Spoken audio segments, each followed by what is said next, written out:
Sick, dude. Hi. Hey, how are JP. you? How you doing, Good. Stu? I'm great. I'm really great because you're here and you're going to talk about music theory. I sat down and there was a piano here, I guess. I'm planning on there to be a lot of music theory and a Okay. lot of sarcasm. I don't know what the second word means, but Are you being sarcastic? no, of course not. What's your favorite fruit? Are you asking that because the name of the show is The Orange Lando Show? Hey, I was waiting for the intro. There it is. I'm really into citrus. What's your favorite citrus? Oranges, surprisingly, yeah. I don't like the sarcasm because people aren't going to catch it. I know you do not give a fuck about oranges. You don't know that. I like clementines. All the time or just clementines? Oh, it's starting off strong. Here we go. All right. So, is that too noisy? Do you hear that? Little Do you bit, hear yeah. a little noise? Yes. Are we getting Are we getting some engineering? Definitely hear noise. We're I getting think- some engineering problems. I think it's kind of raining outside.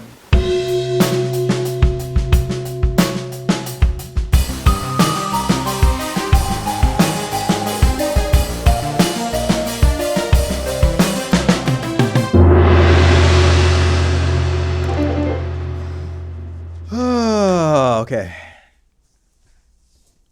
We love it. Cool. We're good? Cool. And we're back. Hey, what's up, man? Nothing. Just went on a little break Yeah, for no It's reason. been like 2 weeks, man. It's been a long 5 minutes. We happen to be wearing the same exact clothes, but it's been Still same clothes. 2 weeks, yeah. Yep. I'm rocking the Johnny Cash. Yeah. Man in Black.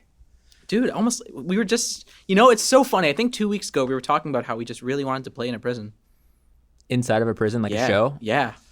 Yeah. 2 weeks. That would be pretty cool. Dude, I'm so glad that we were sitting in the exact same spots 2 weeks apart. I imagine, how hard is it to get a gig in a prison? It can't be that hard. It can't. No, dude. It can't be any harder than trying. I mean, Amway's got to be harder to get into than like Well, some state prisons, right? Yeah, yeah. I mean, to be fair, I think a prison's a little more of a private show. That was inappropriate. True. Yeah. You definitely got to get on the right list. Yeah. So we are going to talk about music theory. I'm excited. Sick. So first thing, Yes. what note is this? C. B. So we just had we were just having a discussion of how whenever we're like people throw out notes, I'm always You're always a half step a off. half step off, up or down. Is it because you're just second guessing yourself? Yeah, usually. What's this one? G flat. Oh, A flat. See? That was wrong. Oh, okay. Well, that was a whole step though, right? That was a whole step. Yeah. So you're worse now. Yeah. Maybe you're the glad wrong you- person to do this with. I'm glad you brought me on for the music theory section of the podcast. That's absolutely not true at all. You are when it comes to music theory, you're my go-to. I think I texted you a few days ago because I was like Yes. doing something super basic, just Yeah. writing a song, like a very simple, basic song, and I was still having trouble. And I called you and I was like, hey, what's key is this song in? And I didn't even tell you. You just remembered because you heard it like a few days ago. And you're Yeah. like, it's in G because you just hear that, and I don't. Yeah. So we were talking about we were having a virtual session for the Orlando Songwriter Nights that we've been having second Wednesday of every month. I think we're doing it twice a week now. Yeah. Or Right. twice a month. Yeah. The Castle Door Studios. Yes. This where we're at right now. They host it. They've been doing it on Zoom Super cool. for the quarantine. And Stu debuted a song that he was writing, and we were all, giving some great feedback on. And so basic structure. A lot of times when you're playing on guitar, most guitarists stick to either G, E, A, or D because those are very Those are familiar. And, Yeah, exactly. And Just so open you- chords. you can usually tell, when you hear those G, D, A's. Is that common to hear like in pop music and stuff too? Yeah, a common thing you'll probably see. It's called a pop progression, 4 chords, like the 1-5-2-4. Axis of Awesome probably most famously did it when you have your starting chord. So we were saying key of G. Whenever we say 1-5-2-4, that's referring to the scale degrees. So if you're in the key of G, if you go up the 5th scale degree, 1, 2, 3, 4, 5, that's when they say 1-5 to G to G to D. So you're talking about patterns in scales and how they Exactly. correlate to And chords. it's such a progression. common thing. It's the 1 to 5 is so common because it's literally a rise because you're going up, very almost Star Wars epic sort of sounding, right? And and also because it leads somewhere. A lot of good songs, not only do they have a progression of your notes going up and down, but like what destination are they going to? So that I'm going up, but where do I want to go from here? I kind of want to be a little sad, right? There's your 1, 5, 6. But then I feel like I don't want to be sad the whole time. Brighten the mood a little bit with the 4. And right there is you're experiencing an entire degree of emotions. Right. So you're talking about patterns, but you're also talking about how, because they're one change, little like half step change can be a completely different emotion. Exactly. It goes into more of like the intervals. So when you're talking about music theory, whenever you're going from one note to another, there's an interval, right? Think of an interval as as if you're looking at like a ruler, like your inches and your centimeters. The farther apart your interval is, the wider of a sound you're going to reach, right?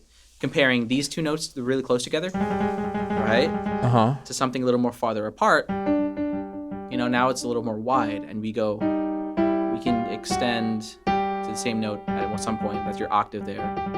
And all these different intervals, like they have a specific, if not sound, like almost kind of emotion, if you kind of even put that sort of a thing into there. Well, for example, this G to the A flat here, very dissonant, right? Yeah, even though it's right next to each other. But then if you add a little more context to it, it starts to add a little more color.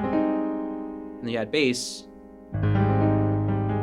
Oh, yeah. See? And it all started from this very dissonant sound, very clash. But when you give context and structure to the notes you're playing,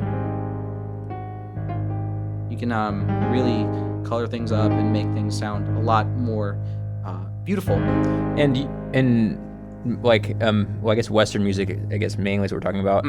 You're really only working with 12 notes, right? Yes. In an octave? Yeah, exactly. So, like Eastern music, when they're playing around with like microtones and stuff, the notes between notes, but standardized, it would be your 12 tones, right? Whenever we say an octave, let's say your C to a C, there's 1, 2, 3, 4, all these different notes in between your 12 tones, your octave, and a lot of the times you'll have your arrangers, composers, songwriters kind of basically sticking to that, even besides the 12 notes, just your 8 notes, right? And if you're in a scale, C major scale has 8 notes there, right?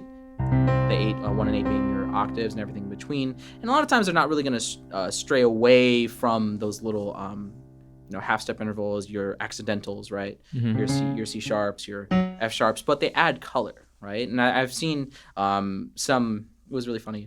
I've seen a couple of videos of like people trying to teach people who've never played piano, and a lot of times they'll be like, first thing you gotta do, just don't even play black notes, just C.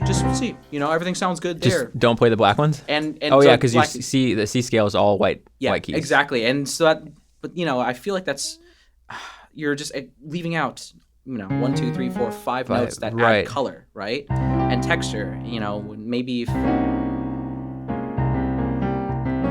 Well, because then at that point, aren't you're borrowing and stuff, right? Is that what you call it when you're playing in the key of C? So all the white notes, all the white keys in the key of C are in your scale and that you're playing in.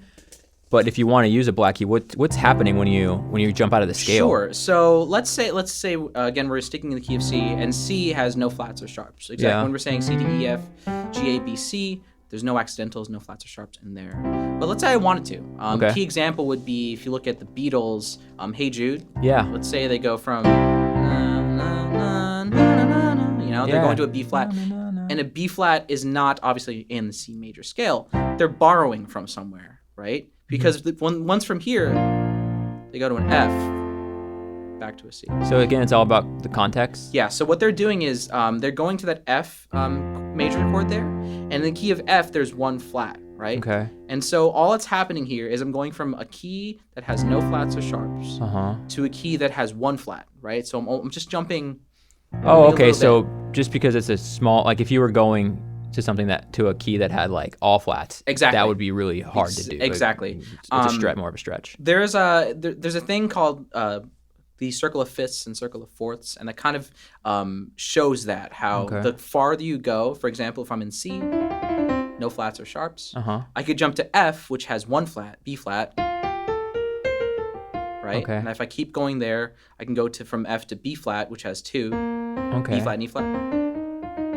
And like it feels kind of seamless, right? As you're going from na, na, na, There's like a certain pattern. Yeah. And it's outlined by that. The more flats or sharps you add to a key, the more drastic of a change it's going to sound. And that's the idea behind that, is that if you can control what type of a texture you want, and you can control how strong of a change you want by how many flats or sharps you're adding. So let's back up a little bit, because flats and sharps, some people might not know exactly. So if you just have like your root note. Right. So, I don't know. Let's stick to C if you wanted to. And when we say root, that would be, let's say, your 1, right? Whenever we say like the root of your chord, let's say if it's a C major chord, Okay. your root would be the first note there, your main note, the one thing, the note that roots the entire. You're gonna be coming back there. Chord. That's like your home. Other people might call Okay. it. And here, in the key of C, there is no flats or sharps in the C major scale, right? If you notice, I haven't hit anything of here. But when you say a flat, it means we're lowering something. By how much? By a half step, right? Okay. For example, let's say I looked at the key of F major, like we were talking about here. What's a whole step? Sure. And then maybe we can compare that to a half step. Of course, yeah. So let's say if I'm in the key of C major, and I'm going up a whole step, all these different notes are steps, right? And depending on how big or small they are, depends if it's a half step or a whole step. Okay. For example, a whole step, C to D. And the reason why it's a whole step is because there's one note in between. Right? If you look here, in between the C and the D, Right. the C sharp, D flat there. And that right there is a half step there, because I'm just climbing a little bit. It's not a whole step exactly in the C major scale. It's not a whole step, just a little in the middle. Gotcha. But the C to the D, there's more of a rise there. It's a whole transition in your scale. But as you'll see in the C major scale, there's a mix of whole steps and half steps. Like we were saying, C to D to E, we're jumping whole steps each in between. Right. And then we get to E to F. If we do a whole step here, you got to go to the black key there. I mean, that's kind of weird. Right? So there's something wrong there. But if we go, that's where the half step wants to happen. Yeah, exactly. So, and that's because you're playing a major too, right? Exactly. Where it adds, because all major scales, there's a certain formula to how a major scale is formed. For example, in a C major scale, if we're going to C to D to E, these are all whole steps, whole step, whole step, right? But then again, in the C major scale, there's no flats or sharps, so this next note has to be natural, and that's for E to F. That's a half step, right? Because there's no notes in between here, right? Right. Then moving forward from the F, you have your G, A. Again, more whole steps, right? F to G, Right. G to A. There's some notes in between. A to B as well, right? Yeah. So major scale, whole step, half step, Right. whole step, whole step, and then you finish with a half step. Sick, there. dude. Yeah. Music's sick, huh? I love it. Yeah, that's the thing. I like watching videos of producers and songwriters arguing about the validity of music theory, whether you need to know music theory or really? not. Like it's kind of. And it's an ongoing like argument or debate. But my philosophy has always been that music theory, it's the language of music, right? If you were to communicate with somebody in English, right, you both have an understanding of certain words, certain different phrases and whatnot, and how you articulate. Right. Music theory is the same thing. It's just making sense of those sounds that you might hear. Giving language to exactly to what you can actually, because a lot of people, you can not know somebody and not speak to them at all, but if you're both musicians, you can just communicate through music without speaking at all. But if you want to talk about it, you gotta have some theory. The best way to describe it is it's the difference between talking and texting. Right? If you want to talk to somebody and you speak the same language, that's fine. You can understand the certain sounds, right? The words. When you text someone, now there's a visual component. Now I'm reading what somebody is saying and they're reading what I'm saying. Same sort of thing for music.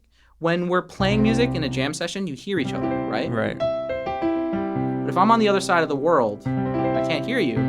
What's the way I can communicate? You want to write something down. Exactly. And with words. And that's where the theory is. When you're writing down sheet music or stuff like that. Or sheet music, yeah. Yeah, that's texting. Sheet music is kind of like musical texting. Yeah, that's awesome. awesome. Think about it. Yeah. So you said sharps and flats we talked about is you're just half steps of a note. Either, flat is down. Yes. Sharp is up. Yes. So when we say flats and sharps, exactly. A flat, you're going down a half step. For example, if I was in the key of F, has one flat, F major, and the reason why, F G. If I'm going my regular whole steps to find the scale, A to B, that doesn't sound right, right? But we know our major scale is a component of whole step, and half step. So there we go. There's our first accidental there. When I say accidental, it means, again, a flat or a sharp in a scale. And that would be B flat. So, and the reason why it's called B flat is because if we look at the note B on the piano, and we go one half step down, we're flattening it to B flat. Cool. And there it is. Same sort of thing if we're talking about sharps. Instead of going down, now we're going, where are you going up? Up, yeah. Let's take the key of G. G has one sharp, which would be F sharp. Yeah. And the reason why it's called F sharp, if we go to our F on the piano, it's just a half step. Half step up, exactly. And there's your F sharp. Very cool. So if someone was starting to play music, they should really learn these patterns, of what a major and minor scale are, and where the sharps and the flats kind of fall. Yeah, that's why piano it's such a fantastic instrument to learn music theory on, because you can literally see everything. The scales right in front of you. Right. A guitar is a little bit different because you kind of have to visualize the strings. You're not actively looking at the frets or the strings. Wind instruments, you're not really seeing everything, but piano, everything is out, open for you. You see the difference between a B flat and a B, right? There's a distinct color difference, a distinct sound difference. You see how your chords are being structured. You can understand that if I'm playing a major chord here, I can see every single note that's being played and the relationship that they have with every other note. Let's talk a little bit about style. Sure. What style do you like playing? So in regards to piano, piano I would say is my second instrument. I'm more of a saxophonist, but when I play... Yeah, you are. Yeah. And actually, I'm going to plug you real quick. Yeah. Because you guys are you're part of Conflicting Motive. Yes. Right? It's kind of the house band around here. For sure, at Castledore. Right. In the band, piano, saxophone. I also, one of my favorite things about the band is I help to structure the songs. Yeah. A lot of my skill is song structure, chord progressions, harmonizations, basically playing around with and stuff. What's the song you played saxophone on My Friends? My Friends, yes. And YouTube, right? Yes. I'm going to put that in the comments, that video. Oh, for sure. Or in the description. So, yeah. Because favorite part of that video, I like the whole video, but your saxophone solo is so fun. It's so sick. Because it was just recorded somewhere, was on Mills District. On Mills, exactly, yeah. Yeah, that was cool. You get the sunglasses and shit. Oh yeah, we were like, awesome. should we wear a suit? Should I wear a suit? Definitely wore a suit. Yeah. It was so hot that day. Yeah, was it summer? Oh yeah, absolutely. Summer in Orlando. And I thought it'd be a good idea to wear a 2-piece suit and do at least 3 or 4 different takes. Yeah, why are you wearing a suit? That's sick. Okay, but fun. Style, because your band is prog rock, right? So sure. That's very in terms of pop versus progressive rock. What's the difference there? So pop, it's a short form of popular, right? And the idea of things that are popular, things that are more commercial, more consumed. The idea of pop music being something that is not as difficult to comprehend, right? Our brain just clicks into it easier. When we were talking about that 1-5-6-4, that pop progression,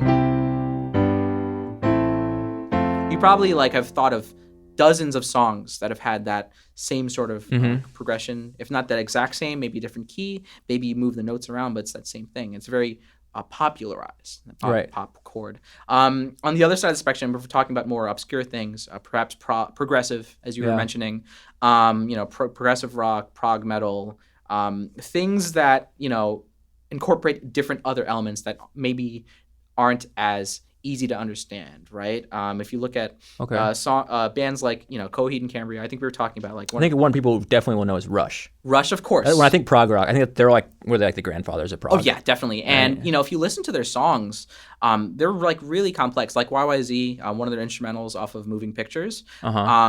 It's the introductions, it's messing with time signatures and stuff, messing around with different keys, and playing around with these weird structures that you wouldn't necessarily hear all the time. In terms of time signature, so popular, we usually hear 4/4, right? Which is what's a time signature? Okay, sure. So when we say 4/4, and time signatures in general, time signatures basically are how you're organizing your songs to a meter.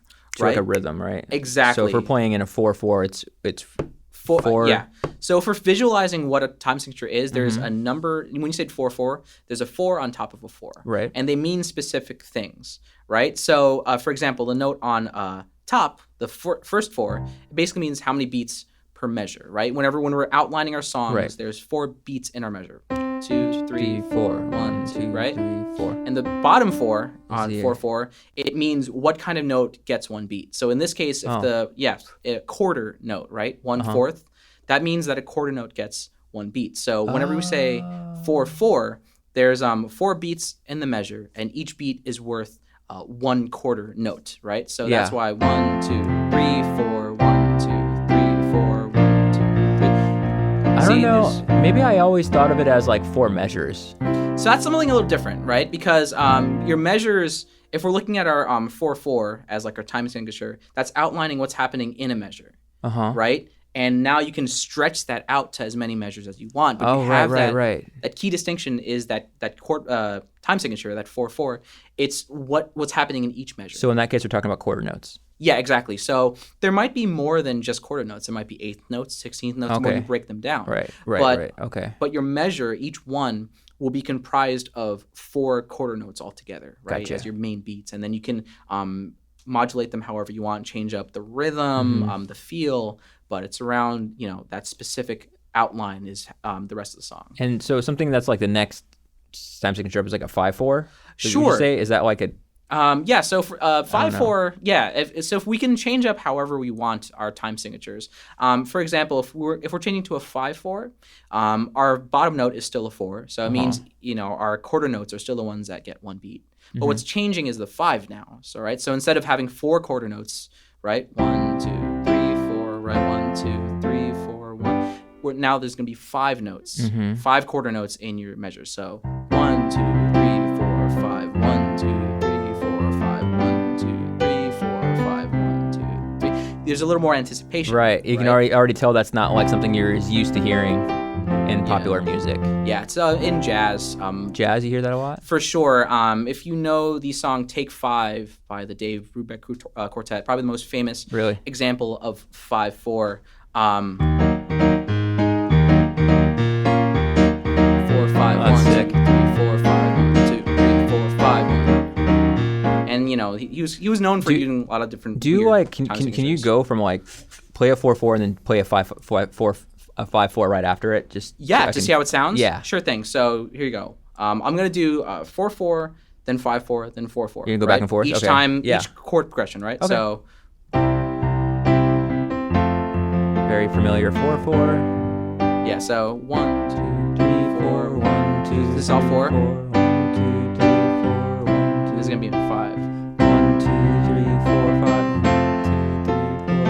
1, 2, 3, 4, 5. 1, 2, 3, 4, 5. Yeah. Sick. Weird.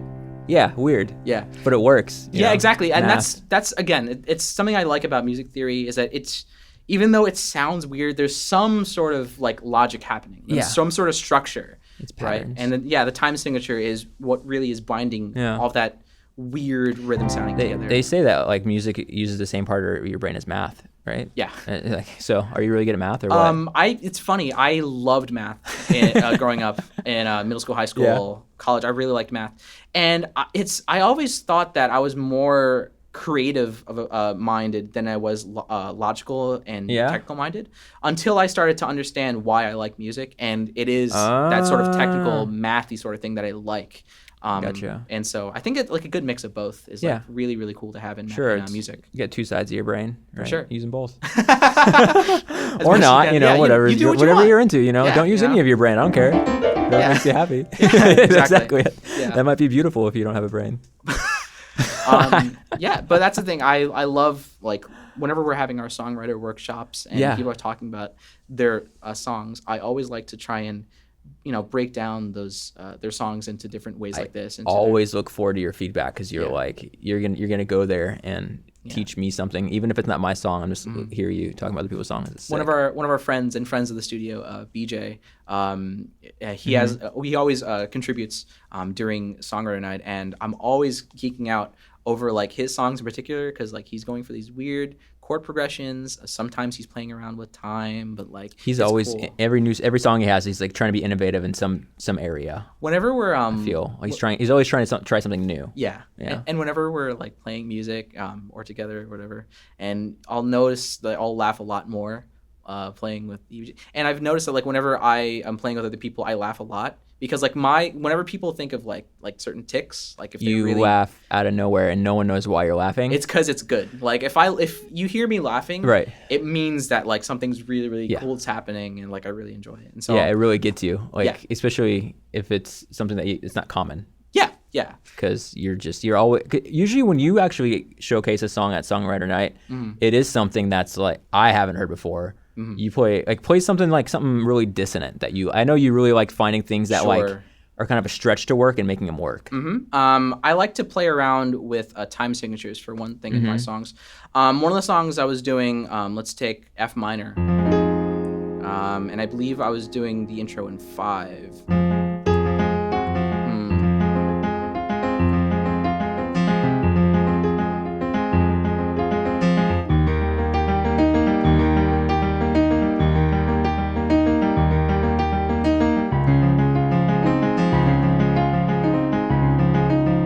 Things like that where can you just do that and look right into that camera?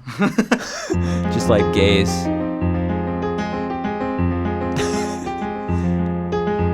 don't laugh.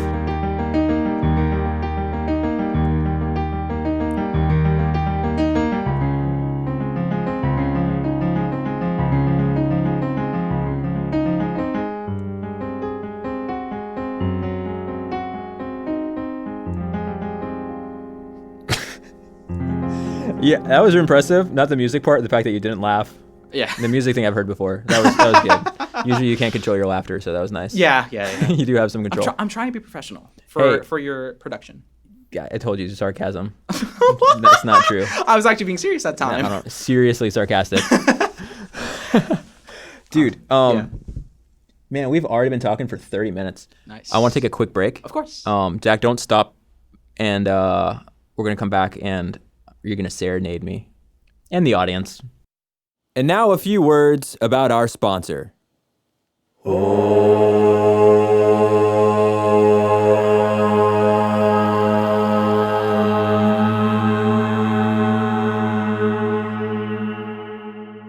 Castledor Studios is a music production house located in Orlando, Florida, and it's where I choose to record episodes of The Orange Lando Show.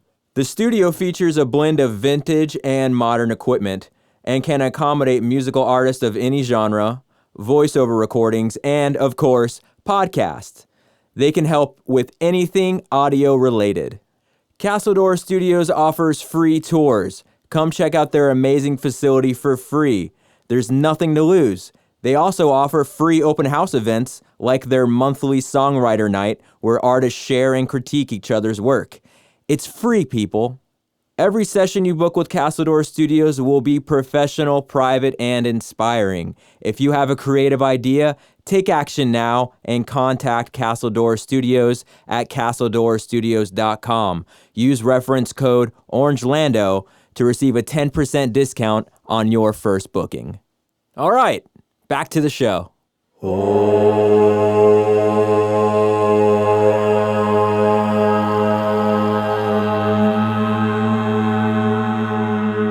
What note is this? B? It's probably I was probably like I was probably out of key, right? Out of pitch a little bit. A little pitchy there. Maybe, yeah. B flat. Oh, I was thinking B, but it was B flat. You're a half step off? Again. You're always a half step off, bro. Just like life. Yeah. Yeah, you're always getting that tattooed on my arm. Half step off in life. Just a half step off. No, so we talked about scales. Yes. Do-do-do-do-do-do. And yeah, you can do it. That's a perfect scale.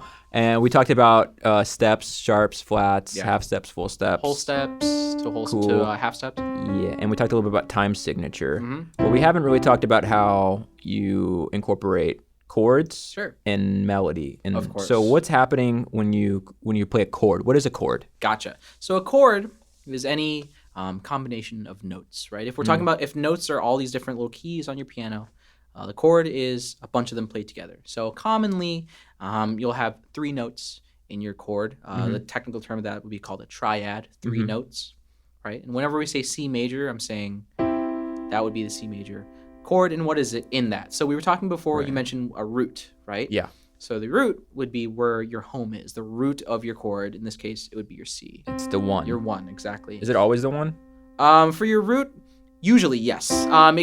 Do you have to have it in your chord? Not necessarily, but if the bass is playing it, if something is rooting it, that's your 1. Okay. Right? Okay.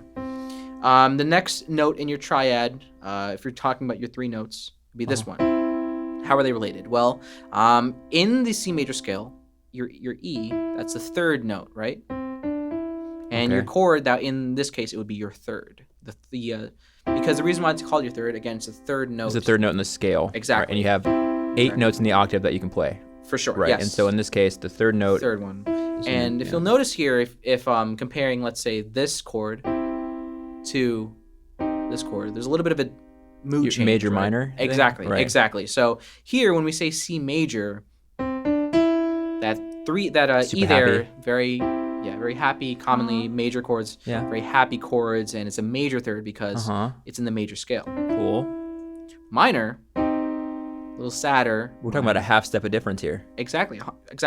And this case is called the C minor because in the C minor scale, your 3 is that note, that E flat, right? But again, the next note in our triad is be this thing here. That G here, what is that? It's a fifth. Exactly, it's a 5th. The 5th. Again, because if we're looking at our C major scale, 1, 2, 3, 4, 5 in there. And the thing about the 5th in your chord gives structure, gives power. Well, if you hear the term of a power chord in rock, a lot of it's 5ths.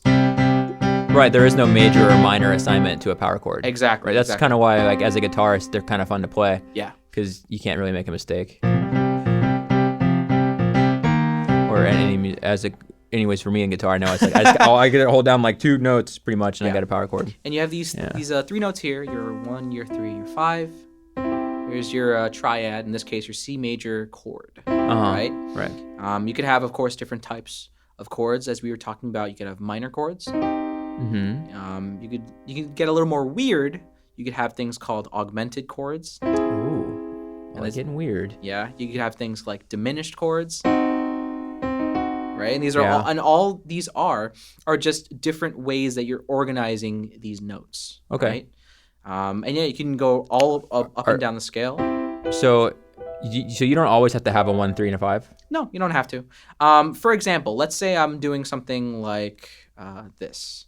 Let's say I'm in the key, we're playing a song and the progression goes to a C major. Right? I could do this if I want to. Or I could take the 3rd out and play this. Have a 9th instead. I could take the 5th out and I could just have these 2 notes. Now it's still getting a little weird here. Yeah. I can. What 2 notes are you playing there? The 1 and the. Sure thing. So when I was first playing your C major, I had in my left hand C and a C, my bass notes, my octave, right? Same notes here. In my right hand, I had a G, a C, and an E, right? So here, your G is your power chord again, your 5th. But instead of playing it up here, I'm playing it down here now. Okay. This is what's called an inversion. You're inverting the chord on itself. So you're still kind of playing the same. The notes are still the same distance away from home. Yes. It's just in the opposite direction. Exactly. And then the next thing after my G, my 5th, I have my C and my E, my root and my major 3rd. Cool. Right? But if I want to stray a little bit off, if I want to keep it major, let's say I kept my E here. Let's say I moved my C down 1. Right? So now in this case, the only thing that's playing the root is my left hand. But I have this new chord here now. Still sounds kind of happy, but a little more mysterious. Right, because you're, And let's say instead of putting my C back in, I put this note in. And on your bass hand, are you playing a 1 and a 5 over there? Is that what you're playing? Just ones. If I I wanted oh, you're to. playing both octaves. Yeah, if I wanted to, I could do the 5th here too. Okay. More structure, right? Gotcha. That's why when you have your roots and fifths, your fifth note there in your chord, it's there to give body to your root, right? So it's a really fun, easy way to play your left hand is just to play the ones. Yeah. It's you could do that. I like to do it this way. You could also, of course, play chords in your left hand as well and play melodies. Oh, okay, right. So like you could do, if you were in again C major, I could do this. Have my 1, 3, and 5 here. I could invert it to have. Wait, that was an inversion of C major? Exactly. So that was. All right. So check this out, right? So again, if we're going back, we have our root, our third, and our fifth. Right. Right, and notice they're all stacked together. The term is called a stack chord, a stack triad. Oh, I see. And then you're just making. Yeah, but now I kind of want to have a little bit more of a rise. I like this C major chord, but I like to make it have a little more texture. So what I could do is I can move the notes, right? So instead of having my C on the bottom, I can move to the top. Right. This E and the G are still staying the same. I'm just moving from here to here. Right. Now my C is on the top here. So the C is the higher note now, whereas before it was the lower note in the scale. So that's all you're doing. In this case, this is what's called first inversion. Could you also think of that inverted C as, could you call it another chord? Could you like... You get what I'm saying? You get what I'm saying? Okay, so the cool thing is... Because this is why it's theory. Yeah, the cool thing is this is still C major. And the reason why is because even though I'm positioning my notes in a different way, the notes aren't changing. It's just where they are. Right? So in this case, I'm playing here C, E, and G. If I go to my first inversion, where my C is on top, E, G, and C, the notes haven't changed, right?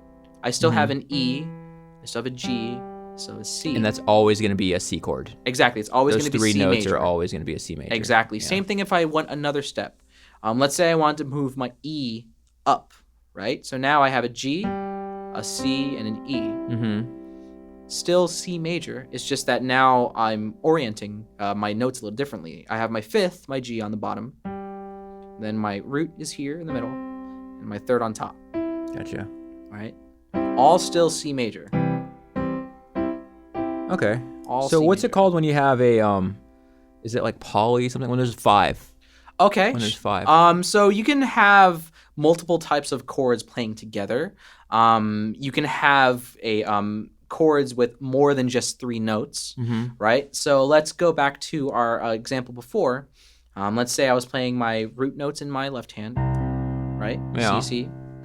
I have my E, G, and C here. Yeah. Right. And again, we said before, this is our first inversion because we have our E on the bottom instead of the C. Yeah. Right. But now, instead of playing some notes, I'm going to change some notes now. I'm going to say, I'm going to change the position of some notes now. So now I'm adding to the mix a B and a D. And this is the 7th and the 9th. Exactly. Yes. Exactly. So, so why is that the 7th? Well, again, if we're going in our major scale, our C major scale, the B is the 7th note. Is the 7th note in the scale. Yes. And D, even though it's the 2nd note in the scale, but in this case, it's the 9th, right? Because if you look starting from here, C, 1, 2, 3, 4, 5, 6, 7, 8, 9. Is there a word we use to communicate that idea? Like instead of triad, is there another word? So in this case of this D and this D. When we're talking about those 5 notes. Okay. I see what you mean. So what you're saying, like, is maybe there's not a term for it, as in of like the number of polyphonic scale or something. Maybe I'm looking. Or maybe perhaps, yeah. Because I've always understood that as a triad being your stack of 3 notes. Yeah. And you could also like on top of your triad, you could have like a whole chord. Like, is there a term for more than 3 notes? Right. Perhaps, but I don't know it. Yeah, I don't know what I'm talking about. I've always understood that as being a chord, as like this and this all being chords. Yeah. It's just that this happens to be one with just 3 notes. This happens to be one with a major 7th, which is this B, and a 9th. You just communicate it by saying the 7th and the 9th. Right. Exactly. Right. Exactly. Because it's still a chord at the end of the day. Right. You're just adding these little embellishments, the 7ths, these 9ths. Your 13ths, 11th, excuse me. So, where do we start introducing melody? Okay. So let's say we already have our chord progression, right? Let's say we have our 1, 5, 6, 4. Our 1, which is C. Our 5, which is our G. To our 6, our A minor there. to our 4, that F, right? We could start adding melodies now. And to understand melody, I like to break our melodies down. I like to break down our scales. So let's say I was in C major, right? Back to our chords here. And my first note was, let's say, this. It's kind of weird, right? It doesn't seem as strong to me as a way to start a melody. But let's say I started a melody with this note. Oh, yeah. There's something happening here. Is it a new note now we're hearing? Yeah. That you weren't playing in the chord? Oh, yeah, exactly. So when that first note I was playing was an A. So 1, A is not in the C major chord here, unless I wanted to put it there, but it would be something different. 2, it's not as powerful. And the reason why it's not as powerful, and I was talking with our friend Doug about this a couple days ago, I like to think of melodies being structured around stronger and weaker notes, right? Okay. So let's say, again, I was in the key of C major, and let's say that our stronger notes are these, because each one of these notes in our triad is giving structure, a sense of home, a sense of body, right? Yeah. And if I play a melody with these notes in mind,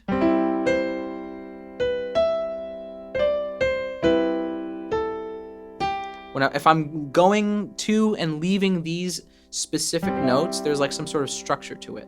But the ones in between can perhaps... So back up a little, because I want to make sure I really understand this. Sure. When you say the structure that you're getting to and farther away from, the ones you're getting close to are the ones you're playing in the chord? Yes. Okay. Yes. So again, those 3 notes, you're kind of... Those are... If those That's your are, starting place, kind of, and you're kind of feeling away. If I'm playing a video game, these are my cheat codes. I'm going to these if I know, like, my friends never played, like, Mario Kart. I'm going to these notes because these are my blue shells. These are my lightning bolts. These are my bullet bills. Okay. Right? And the ones in between are the ones that are kind of like getting me there, right? They're my bananas, my green shells. Sure. Yeah, right?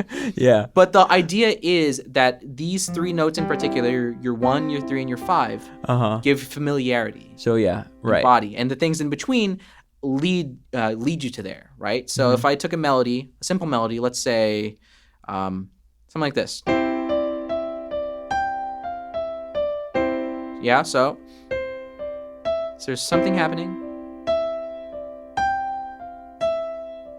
See, if I'm outlining these strong notes, because you're kind of like you're playing a note that's in the chord, but you're also kind of leaving and going away from it and coming back, and so that's a good starting place. Exactly. So this is what I call momentum. I like to think of good strong melodies as having a sense of momentum with them, where they're maybe starting or ending with powerful notes. Nice. Your root, your third, your fifth, but then having these little colorful notes, your leading tones.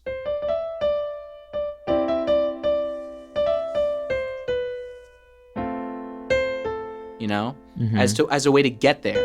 For example, here, if I'm going to F, there's some tension, but then resolving, right? And what I did Going there, down a full exactly. step. Yeah. And strong melodies have these tension and release all the time.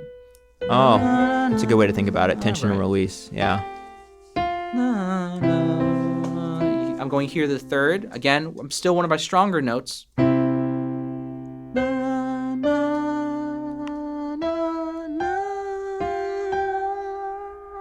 See?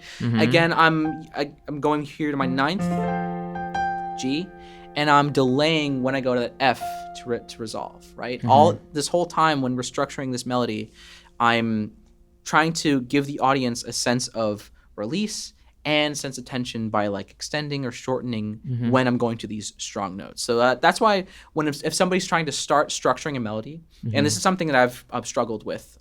Really? Our friend Zach has definitely been very helpful with he's good at melody. But but the theory behind it is like sticking with perhaps these notes, your first, your third, and your fifth, as like the ones you want to go to. Okay. And then I'm going to practice this. Exactly. If these are your important notes, you can start to think about when do you go to them. You know, do you start with your very powerful 5?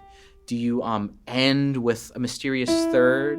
Do you like start maybe with a second and then keep the audience in sort of a mystery before they know where they are, you know? Right. all these different little things can be structured around if you know first which chord you're in, and then if you know what your powerful notes are, then it gives you freedom to pick, which notes do I pick here.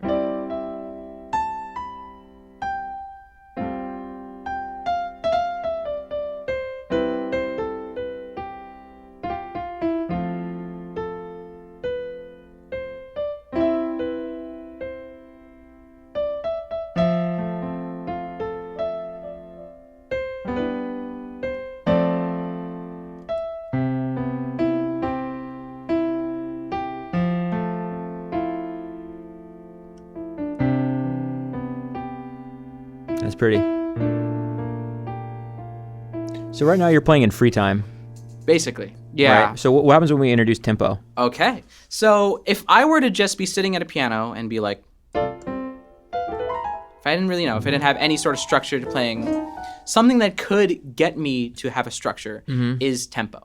So tempo in this sort of case, it's how often I'm playing in a measure, for example. Let's say if I'm playing in 4/4, we're going back to our time signatures. Right? 2, 3, 4. Yeah. Right. That 1, 2, 3, 4 that you're counting, yeah, that's a got tempo. speed to it, that's right? a specific, exactly, tempo to it. So, Another way to think about it is how many beats per minute. Down like BPM, yeah. Right, BPM, beats per minute. And how fast you play or how slow you play can affect the mood, right? Let's say we took that same exact chord progression and slowed it down.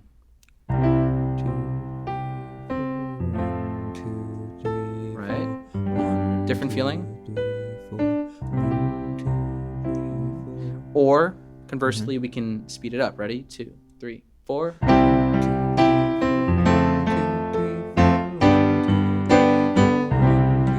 See how one feels more subdued, more open? Yeah. The other feels a little more energetic, literally speeding up. There's a momentum to it, right? And so you can play around with that. Choosing your tempo can determine your moods. Are there genres that, because I know like popular music, usually they stick to, like each song sticks to one tempo. Okay, yeah. Right? Yeah, that's a deal. Tempo changes are very abrupt. That's a good point. Yeah, okay. So popular music for almost every case will stick to the same sort of tempo. Maybe it might be a little faster, a little slower than another song, but will stay consistent throughout it. At least in that song, they're not changing tempo. Right. Do you guys do that in any of the prog stuff? Yeah. It's still pretty, Yeah, we try to make it subtle. So Doug, our drummer, is very, very good at this. He what we call modulating a tempo or modulating a time signature. Okay. Basically, let's say if I'm playing in this sort of a tempo, 1, 2, 3, right?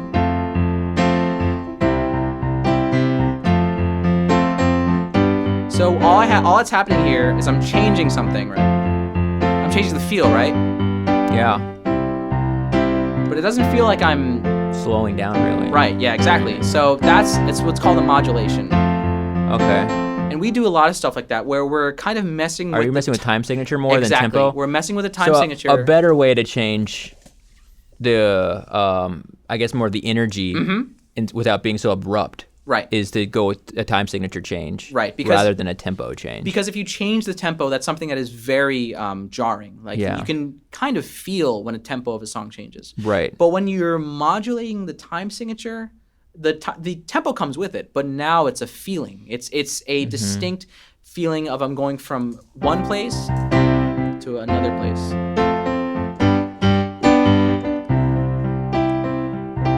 And you can play around with this just by, if you're looking at your measures, what notes you're choosing there, and how often you're playing certain notes. And this all can dictate the type of mood you're going for, with your time signature and your tempo. So you can always change time signature, you can always change tempo, but depending on how you do it, will be more or less seamless overall. Yeah.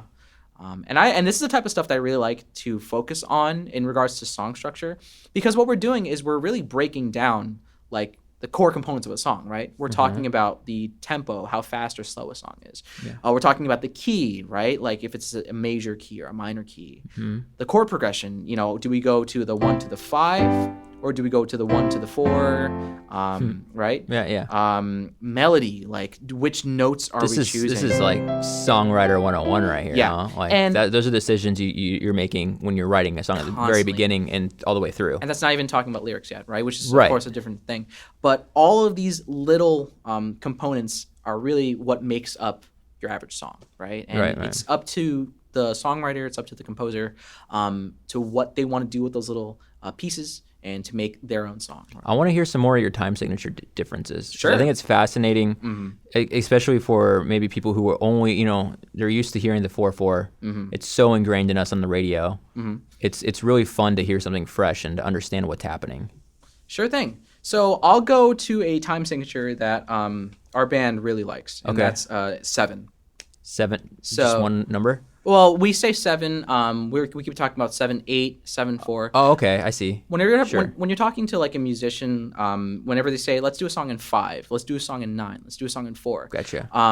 They're referring to, when we were talking about time signature, they're referring to the top note. Yep. Right. So when I say let's do a song in 4, the top number is going to be 4. In this case, if it's a song in 4, song in 7, top number is going to be 7. And talking about 7. In this case, we'll say or 7. Exactly, 7 notes in your measure. In your measure, right? Gotcha. So, for example, if I said 7/4, 7 notes in a measure, each note would be worth a quarter note. Or if I said 7/8, each note would be worth an eighth note. That's our time signature. Cool. Let's say I'm doing a song in 7, so it'll be 1, 2, 3, 4, 5, 6, 7. 1, 2, 3, 4, 5, 6, 7.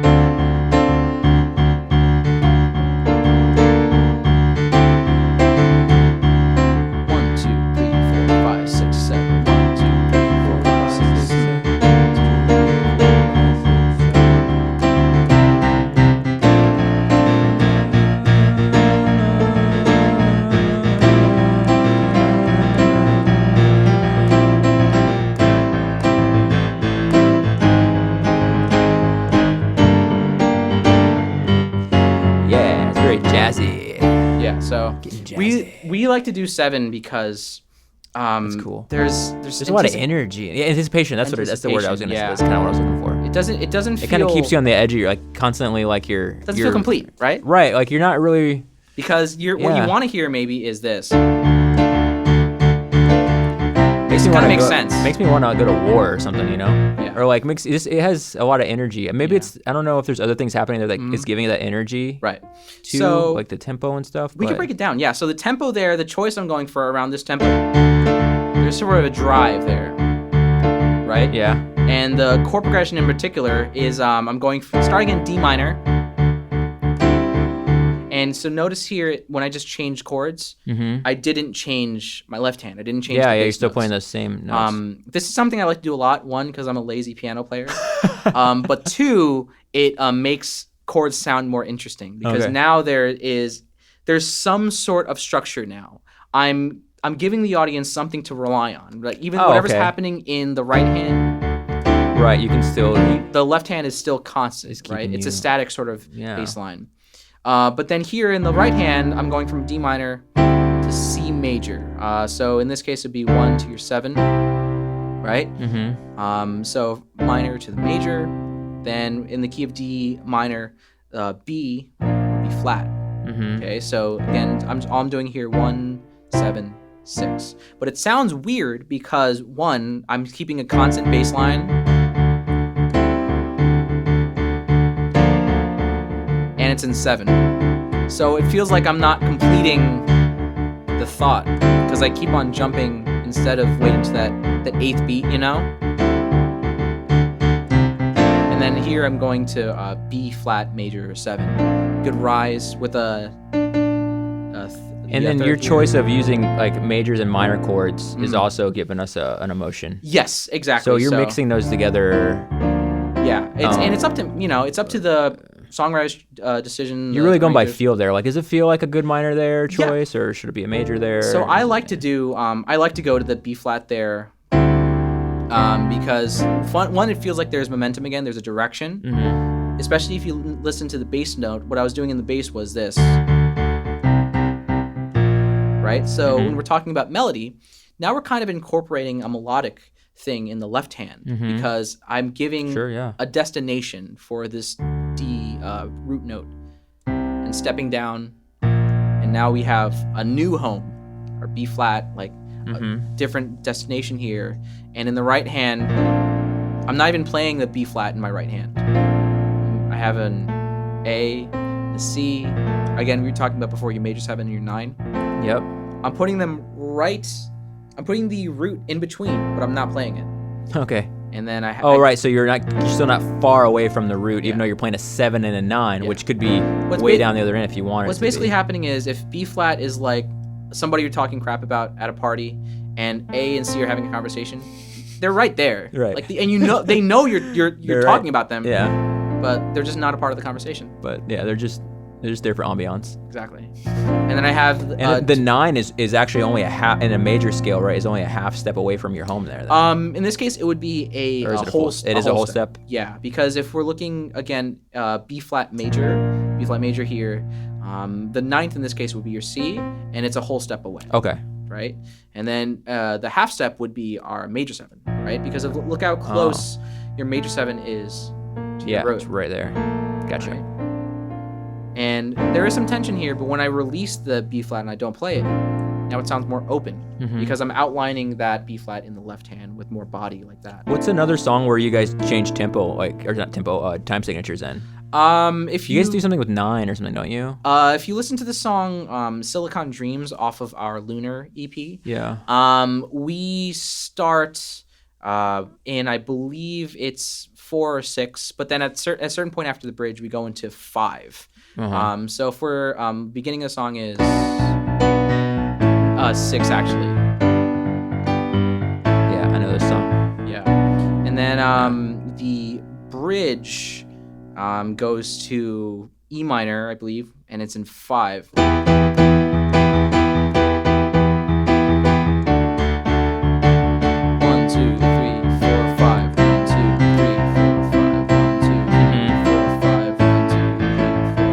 Yeah. And we've talked about it on a previous podcast, but like that, it's like we had a hard time of trying to get that idea together. Get this to work, yeah. Because we were going in the studio like for hours, it felt like, trying to organize a song that starts in 6, then goes to 4, then goes to 5 at a certain point for some reason. And, well, this is also why, like, I think prog rock is really, if you understand music, you really appreciate prog rock. Yeah. Is the same thing with jazz? Yeah. Are they doing similar things with time signatures and stuff like that? For sure. Right? A lot of jazz, if you listen to some big band stuff, Frank Sinatra stuff, while it might be very accessible because of Frank Sinatra's voice, very pleasing, obviously. Yeah. But what's happening in the band might be really weird because the way that like their songs are arranged. That's probably why he actually starts like talking and shit in the middle of it, because it's probably hard. Because he's like, doing his Frank Sinatra, and then he's like, it's like classic jazz thing, right? Like you just start talking to the audience, just being cool. So jazz, you have a lot more freedom. In jazz, like you can play around with tempos if you want. You can have sections where there's like nothing playing but just a soloist. Your chord progressions might be a little weird. Well, we're about out of time, JP. I don't want to cut you off. No, it's fine. But what I do want is for you just to just play, dude.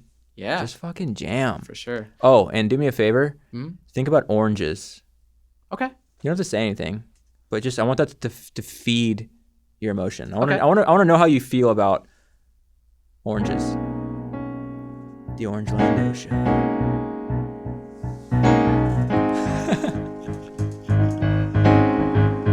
Oh yeah, that's a little grapefruity actually. There you go, I like that. Ruby red. There you go. Ooh, a little tangerine.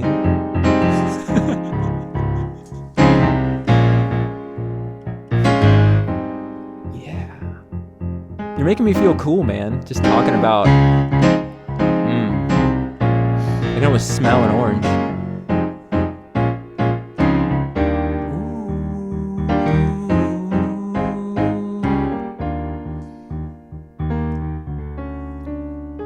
Oh, now we're talking. That's definitely got like a blood orange kind of feel there.